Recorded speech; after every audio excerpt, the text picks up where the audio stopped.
This is Yerushalmi Peah Daf Chav Dalid in the article Oz Bahadur edition, and we're starting Mamish at the top of the Amud, which is where we got to yesterday.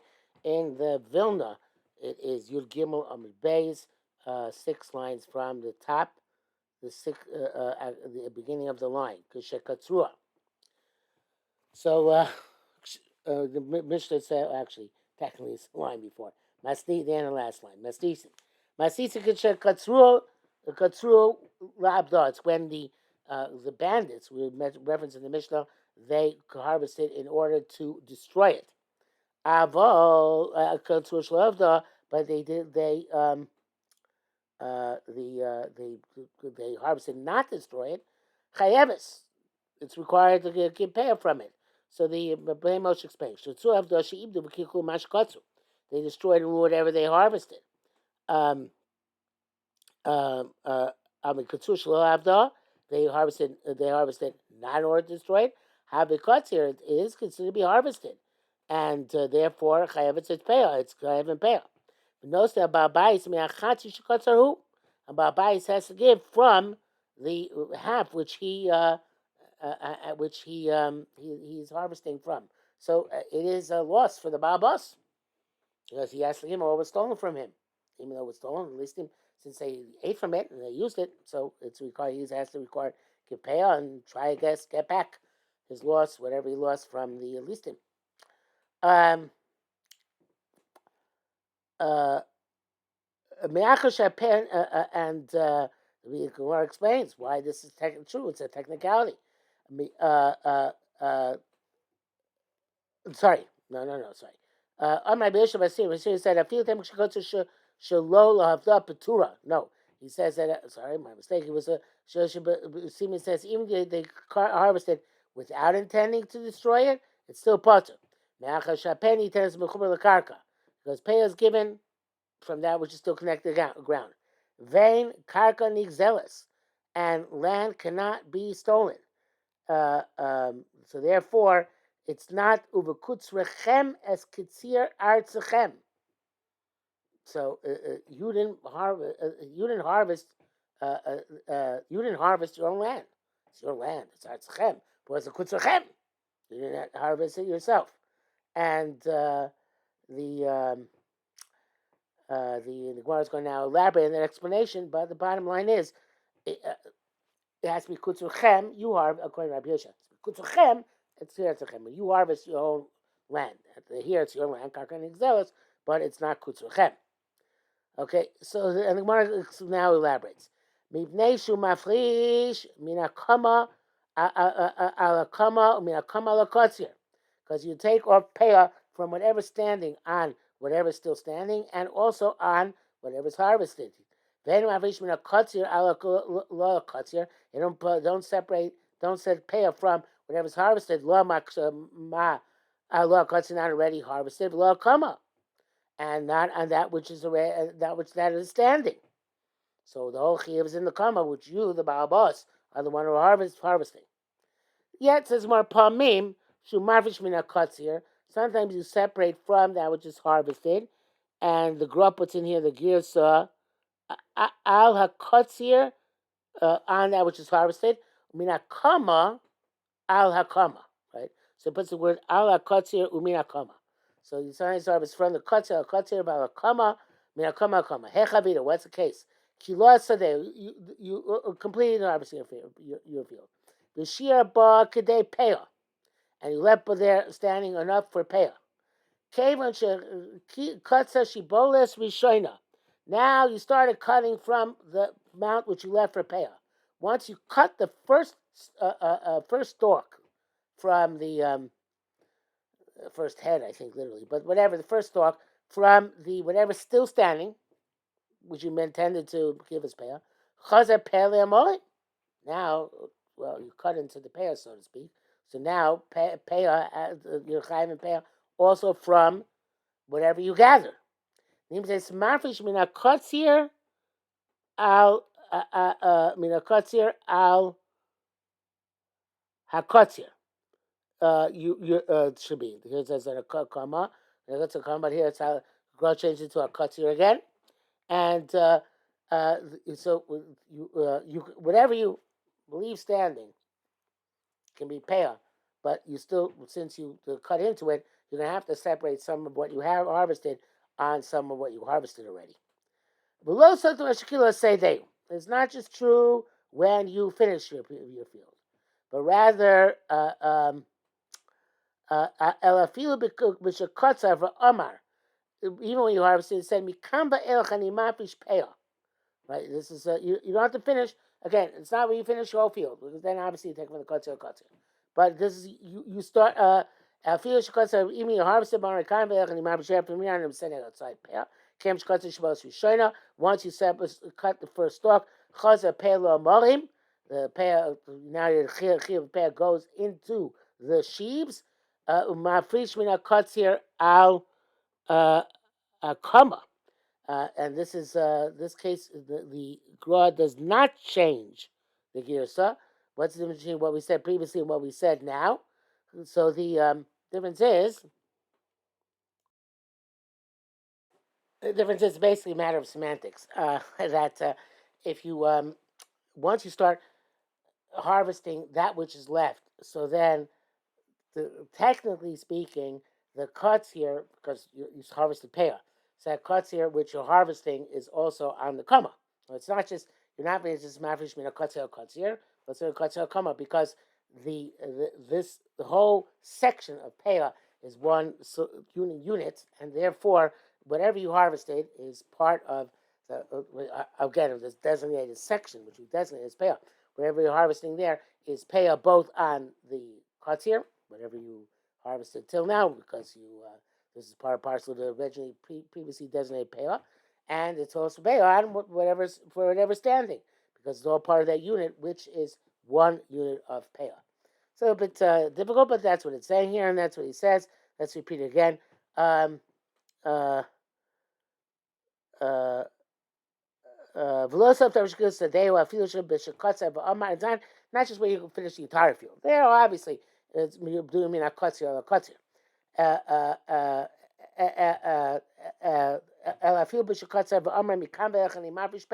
When you coat and you got the point, said from here on in, give me peah. Once you cut the first stalk of that designated area, so then already you have to get peah from the sheaves, from the harvested part, because this harvest is part of peah. Mavish in a kutza kama, it's as if you're being mavish mina kutza kama, because the fact that you had made this part of the designated peah requires it to be harvested as part of the designated peah. Okay. Next, hamoicher maush yizke bepeah. So she materes samorim. So the name Moshe says, "Hodna kutzer chetzia macher chetzia." You harvested half of it and you sold half of it. Halokechu nosen peah. The buyer gives peah lakol to everything. Shachiv etzlo, obligations by him. Miboile hashlo yim amocheroni. The seller is a poor person. Im yacholu liskos latzmo bosa peah, can he acquire that peah? So lokech lafrish gam amorim, that the buyer has to take off also on the sheaves. Shekotzer amocher. Gam kol asodeh im chatzia kamani sheres. Says when he tells them the entire field, even that which already harvested, with the standing grain which still remains, which is the half of the field. Chai detzina l'kama parakei. We're going to see later on. Somebody who sells his field, hamocher mutar beleka chicho peah. He sells his entire field. He's allowed to get leka chicho peah from the field. Okay, the buyer is not allowed to take it even if he's poor. Mukila shas memachar lo. They were talking about what sold them, so they become a sa. Well, he sold them the field and all the grain. I mean, shira sodel atzmo. But if they left the field for himself, or if he just sold the grain, not the field, so then shnei masurim. This even both of them are fitted to take from the peah. There's any kores sodcha, but one I call it sodcha, and he's got to take peah from his field. There's any kores kitzircha, the other guy called kitzircha. It's his harvest. Field. So here the question: field hachashem machal or sodim chatzia kama. You saw in the field with half of the standing grain, half the grain still standing. Mesapkle, we're not sure. Ima morcha yacholu shizke gam b'cherek hapeah Also, is he allowed to take the peah on that which is harvested when the field was entirely wasn't his rishus? In other words, obviously he can get peah from the second part of the field, which now belongs to the moicha. The moicha is harvesting. But what about the first part of the field, which he harvested? But the moicha has to lokeach has to peah. Can he take the peah from that part or not? Okay, so again, the peah which allows the amorim, the sheaves which he already harvested, the seller harvested. The shmina does it from here. So the actually, let's read the Pnei Moshe first. The shmina da. The thing also we learned over there. Makabo bari. So somebody receives a field as a sharecropper. Sorry to harvest it. Also, black shichol peah ma'asor. He can't take the matnos aniyim from the field. Maybe the same says not shkiba man maxo shlish ravia. He accepted in order to pay half, a third, or a quarter back to the seller. So not it's back to the person who owns the field. The since he has the oris, the sharecropper, has a portion in what's in the ground itself. Asu b'chol, he's not to take any other pair for himself. Marlo shlish mashat takotze shalcha. But if the owner said, you keep a third of what you harvest, mutar b'leked shichol peah. He's allowed to keep a sharecropper can keep the leked shichol peah in that case. For a time, like Mar's going to explain. So the Gemara says, I'm going to be the amos seven menu the maxo shlishavia. When is the oris not allowed to keep the matnos aniyim? He gets a percentage because then it's like his own field. But if he gets mabin kamai, so what's the difference between the case where a sharecropper can't keep the pear and the case where a sharecropper cannot keep the pear? Actually, tikta shlish teishalcha. So when he says keep a third of what you harvest, so it's not his field, it's not the sharecropper's field, and therefore the sharecropper can keep whatever whatever pear there is, because it's the pear of the seller, of the owner, not his. He doesn't have any ownership interest in it.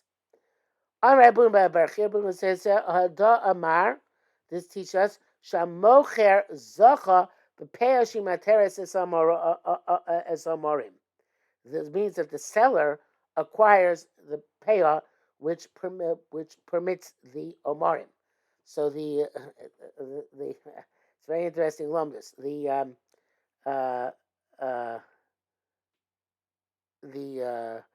says in Pnei Moshe, Amar Rabbi Bun, Hashlu Chaliv Shomina Labaya. Now we can resolve our question. V'amara the bedimish l'seinu this tells us l'mishnah nami kenu shamocher she'ein lo chel achshav lo b'sadav lo muchavar. The seller has no portion now, not in the field, and not in that which is connected to the ground. He can also get his peah from that which is matir, his own grain, which he himself harvested. The kosauka daifel the mihai timer, damya mamish dina makabel. The safe for the awesome. It's just like the case of the makabel. In other words, just like over there, the makabel, since he doesn't have an ownership interest in the field, he can keep the peah. So to here, the original owner, since he no longer has an ownership interest in the field, he can accept whatever peah is coming from the buyer. So Rabbi Yosef said, no, Tamon, buy an oris, lo nischeb sedeh b'shusa. There's never a chiyuv on the field when the oris is holding on to it. Can't be. Again, it's the latter case of oris because in the ownership interest than ever. But here, it's not comparable. Here, the chesed was already chayiv and peah when it wasn't rishus, when the seller owned it before he sold it. So what's a parallel? If somebody harvested half his field, umachar masha katzar, and he sold whatever he harvested, halkech mutar beleket shichur peah. In that case, the buyer would be permitted in the leket shichur peah yos properly, because the buyer had no chelik in the kama when the Peah was when the Chiyuv Peah um, devolved upon it. But so therefore, the buyer can get from the Peah from the part in which he had no part had no chiyuv. But that's okay. That worked out, right?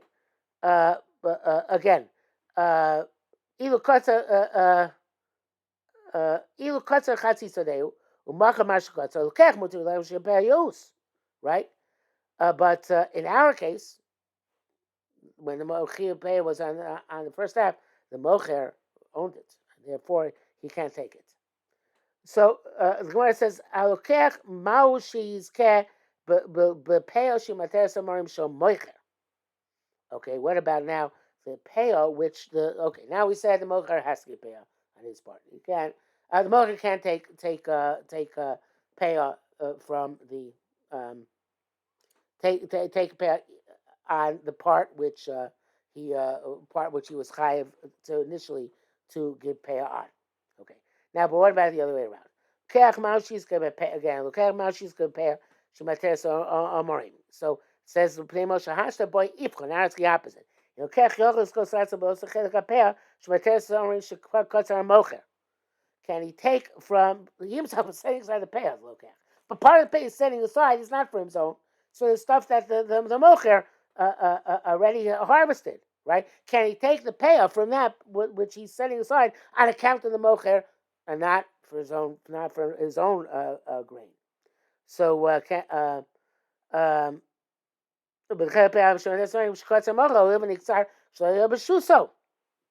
this was harvested when it was in his rishus. The Karma says the Talmud says Gemara. Depends on the machlokes. But look at the Rabbi, the I don't know what this first Rebbe is. Because the Rebbe Yehuda in the Sia, the name Moshe wants to say is the Rebbe Yehuda in the Sia, but it seems that the first name of the first Rebbe is just missing here.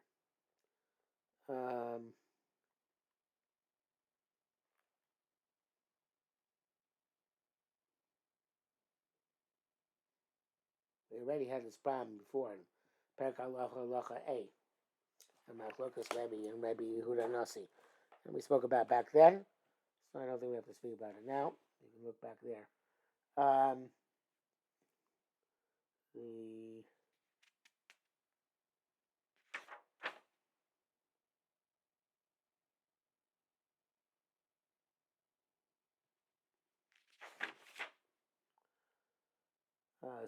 So again the Rukavanoki's shot is Moshe says Rabbi and the Sia, his grandson. Rukavanoki says Berebi and Rabbi Nasi. There was the Chacham named Berebi, and he argues Rabbi Nasi. So that we had already. The plea was so paraked to hell. Ima ani zoche b'mashe tachas yada o lo. Can the ani acquire that which is he's holding on to or not? And the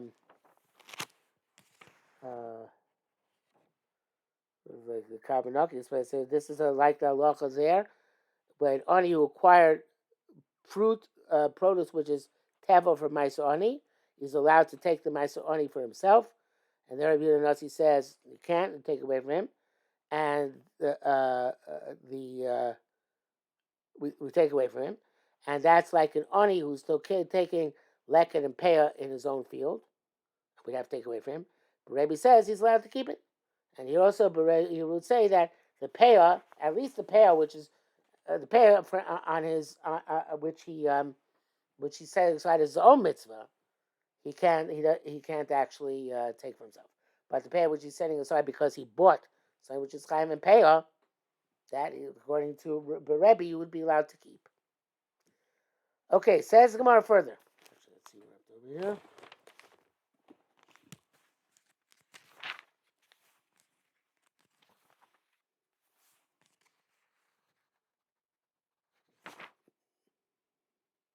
Yeah, I think we'll stop because we're actually on Chaf Hey Amr Aleph, very few lines in. So that is it for Daf Chaf Dalet.